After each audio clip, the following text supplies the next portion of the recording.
So based on that plan na na-approve din lang last month, ang building cost will be 31, ang project cost will be 33 because sa project cost may lupa, pero dinagdag din namin sa project cost yung commissioning and testing. Then ang dinagdag lang namin dun sa building cost sa 31, I'll get that number for you para mabawas natin, para apples to apples talaga, is the fence, no? Nandiyan ba yung fence? Ito, perimeter fence, 35B.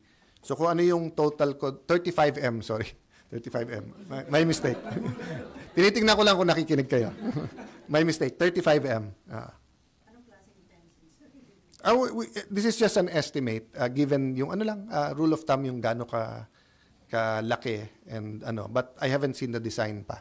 So sir, yung end of 2026, target na transfer or Yun ang gusto ni Senate President. kakayanin? But maghahagel pa kami ng DPWH kasi basically